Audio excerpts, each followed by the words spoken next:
हम स्टार्ट करते हैं unit 5.4 adjustment in evaluation due to limitation of deafness.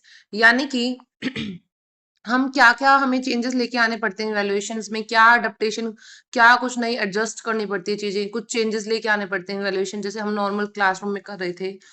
क्यों करने पड़ते हैं? क्योंकि वहाँ पे क्या है डेफनेस है, बच्चों में डेफनेस है, ठीक है? बधिरता जो है बच्चों में है, तो उसके कारण हमें कुछ मूल्यांकन में आवश्यक समायोजन करना पड़ता है। एडजस्टमेंट, अडॉप्टेशन और अकोमोडेशन ये मैंने पढ़ा रखा है। मैं आपको वीडियो अपलोड कर दूँगी अभी। सो बधिरता के कारण मूल्यांकन क्या-क्या है इसमें? इंग्लिश में मैं आपको हिंदी में पढ़ा देती हूँ, ईज़ी रहेगा आपके लिए। सो ऐसे बच्चों को जो सुनने और जो वर्बल जो निर्देश मिलते हैं बच्चों को, ठीक है? तो उसमें क्या होता है वो समझने में मुश्किल होती है, तो उनके लिए हमें कुछ ना एडजस्टमेंट करनी पड़ती है, ठीक है? ताकि क्या हो सके निष्पक्ष हो सके, निष्पक्ष और इफेक्टिव जो है इवैल्यूएशन हो सके। अब क्या-क्या करने होंगे? सबसे पहले विजुअल एड्स। अगर हम पिक्चर्स और डेफनेस सॉरी पिक्चर्स और डायग्राम्स, चार्ट्स और वीडियो वगैरह का इस्तेमाल करें, तो बच्चा आसानी से समझ सकता है, इवैल्यूएशन भी हो सकती है, ठीक है? टेस्ट अगर हम ले रहे हैं बच्चे का तो। रिटन इंस्ट्रक्शंस दें, बच्चे को सिर्फ सारा बोल के नहीं जो सारी जो इंस्ट्रक्शंस है वो रिटन में दे देंगे हम, तो बच्चा क्या मैक्सिमम चीज़ तो है पढ़ के ही समझ जाएगा, ओरली वो समझ नहीं सकता इसलिए। फिर है साइन लैंग्वेज सपोर्ट। अगर हम बच्चे को साइन लैंग्वेज यूज करके बच्चे को हम कोशिश करें कि उसको समझाने की, ठीक है, उसको ट्रेन करने की भाई ना साइन लैंग्वेज से ही वो सारे क्वेश्चन समझ जाए, तो वो उसको उत्तर दे सके। फिर एक्स्ट्रा टाइम एग्जाम्स। अगर कोई एक्स्ट्रा टाइम चाहिए बच्चे को, ठीक है, पढ़ने के लिए, क्वेश्चन पेपर समझने के लिए, तो हम उसको एक्स्ट्रा टाइम प्रोवाइड करें। ये टीचर का ये टीचर अकोमोडेट एडजस्टमेंट कर सकता है एग्जाम इवैल्यूएशन में। सिंप्लीफाइड लैंग्वेज, यानी कि लैंग्वेज बहुत सिंपल क्लियर हो, ठीक है, सिंप्लीफाइड हो, ज्यादा मुश्किल वर्ड्स यूज ना हो, इजी वोकैबुलरी यूज कर रहे हो टीचर, ठीक है, फ्लुएंसी अच्छी हो, ज्यादा फास्ट ना बोल रहे हो, स्लो ही बोल रहे हो, ठीक है, स्लो इतना भी स्लो ना हो लेकिन बच्चा इजीली उसको समझ सके, साथ के साथ इतना हो, ठीक है, और क्लैरिटी जरूर है, वॉइस में जरूर क्लैरिटी होनी चाहिए। और फिर है अल्टरनेट ओरल असेसमेंट्स। जो ओरल टेस्ट होते हैं, ओरल असेसमेंट होते हैं, उसकी जगह दूसरा कुछ अल्टरनेट यूज करना, जिसमें प्रैक्टिकल भी करवा सकते हैं बच्चे से, ठीक है, रिटन टेस्ट भी ले सकते हैं। फिर आईसीटी टूल्स, आईसीटी के टूल्स का भी हम यूज कर सकते हैं, जैसे कोई एजुकेशन एप्स होते हैं, जैसे कैप्शन वीडियोस हो सकते हैं, ताकि इंटरेक्टिव इवेल्युएशन हो सके, ठीक है। फिर पर्सनलाइज्ड फीडबैक, पर्सनलाइज्ड फीडबैक यानी कि बच्चा जो है खुद को ही फीडबैक देगा, ठीक है, रीजन या विजुअल में, ताकि बच्चे जो है समझ सके उसके अकॉर्डिंग, यानी कि उसकी नीड्स के अकॉर्डिंग बच्चे को जो है मूल्यांकन बच्चा जो है समझ सके। और मूल्यांकन ऐसा ना हो कि फिक्स्ड हो, बच्चे की नीड्स के अकॉर्डिंग हम उसको चेंज करके ही उसमें एडजस्टमेंट करके बच्चे को समझा सके कि बेटा तुमने ये चीज देखो, यहाँ पे तुम्हारी कुछ कमियां हैं, या फिर तुमने तुम्हारी जो ये स्ट्रेंथ थी इस बार तुमने तुम्हारा परफॉर्मेंस ऐसा है, तो वो बच्चा जो है सारी चीज समझ सके, प्रॉपर इवेल्युएशन समझ सके। तो ऐसा इवेल्युएशन करने की जरूरत होती है, सो यानी कि फ्लेक्सिबिलिटी, ठीक है। Next is 5.5 university sorry 5.5 unit designing teacher made test, TMT full form भी आ सकती है टीएमटी की, डिजाइनिंग टीचर मेड टेस्ट। इसका मतलब है टीचर मेड टेस्ट, जैसे नाम बता रहा है कि ऐसा टेस्ट होगा जिसमें टीचर बनाता है, ठीक है, किसके लिए, अपने बच्चों के लिए बनाता है, ठीक है, और क्या उसने क्लास में पढ़ाया टीचर ने अब तक, हो सकता है टीचर ने एक टॉपिक पढ़ाया हो, आधा चैप्टर पढ़ाया, तो उसके बेस पे जो क्लासरूम में पढ़ाया टीचर ने उसके बेस पे टीचर अपना जो टेस्ट वो करे, बनाए, ठीक है, तो that is teacher made test हो गया, ठीक है। ये हम रेगुलरली क्लासरूम में भी यूज कर सकते हैं, रिवीजन के टाइम पे यूज कर सकते हैं, और बच्चा कितना समझ रहा है, अंडरस्टैंडिंग बच्चे की चेक करने के लिए भी हम यूज कर सकते हैं। अब इसका पर्पस क्या है, उद्देश्य क्या है?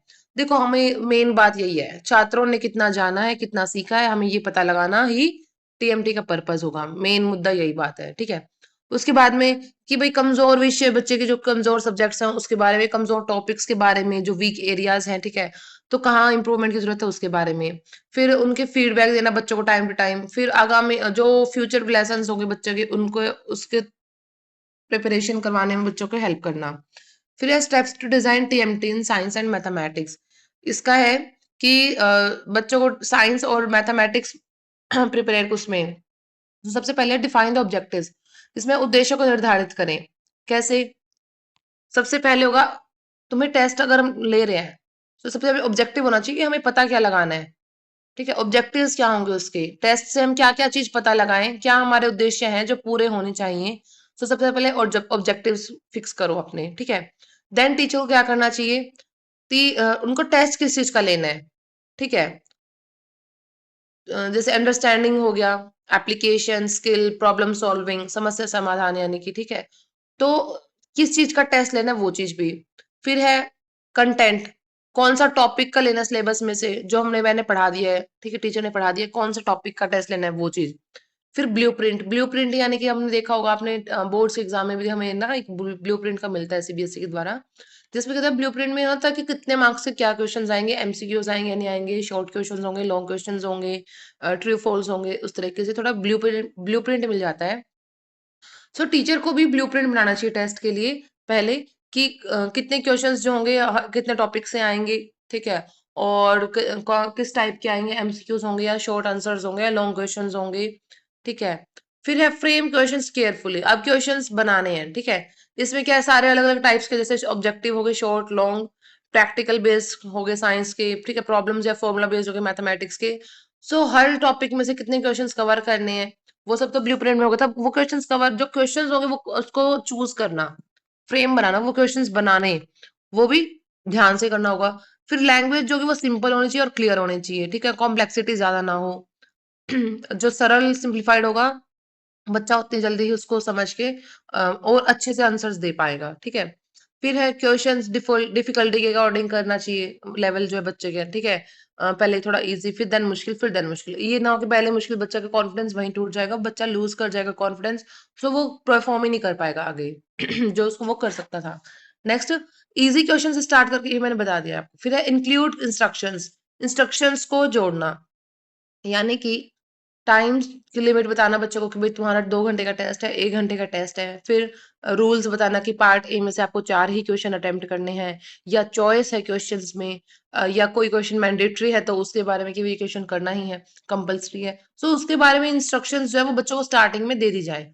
फिर रिव्यू एंड एडिट, यानी कि टेस्ट होने से पहले टीचर से एक बार सारे जो टीचर है वो सारे क्वेश्चंस एक बार फिर से पढ़े, ठीक है? ताकि कोई मिस्टेक हो, कोई कंफ्यूजन लग रही, कोई एरर, तो अच्छे से उसको टीचर जो है पता लगा सके, डिटेक्ट कर सके। वहाँ पे कुछ टिप्स इंपॉर्टेंट साइंस और मैथ्स के लिए कि भाई साइंस में क्या है, हम डायग्राम यूज करें, ठीक है? बच्चे को लेबल करने के लिए दे दें, जैसे बॉडी पार्ट्स के नाम बताने के लिए दे दें, ठीक है?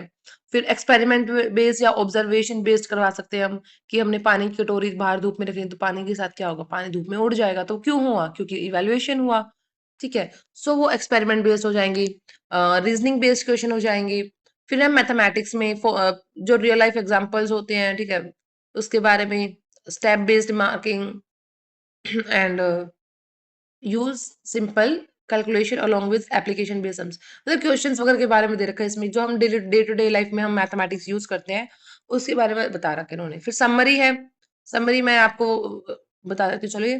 टीचर में test help in personality evaluation, यानी कि टीएमटी फुल फॉर्म पूछी जा सकती है। टीचर टीएमटी क्या है, बहुत ज्यादा हेल्प करती है इवैल्यूएशन करने में, ठीक है? जिसमें क्या है, बच्चा जो क्या होनी चाहिए, सिलेबस के अकॉर्डिंग ही होनी चाहिए, आसानी से समझने वाली होनी चाहिए, बैलेंस्ड होनी चाहिए, यानी कि नॉलेज भी होनी चाहिए, एप्लीकेबल भी होनी चाहिए, मतलब ज्यादा लेवल हाई भी ना हो, लो भी ना हो, बैलेंस्ड होना चाहिए सब कुछ, ज्ञान भी और जो अप्लाई एप्लीकेशन, मतलब कि प्रैक्टिकल जो हो क्वेश्चंस, वो भी बैलेंस होने चाहिए। ये ना हो कि सारा थ्योरेटिकली आ जाए, प्रैक्टिकल कुछ ना आए, ऐसा नहीं होना चाहिए।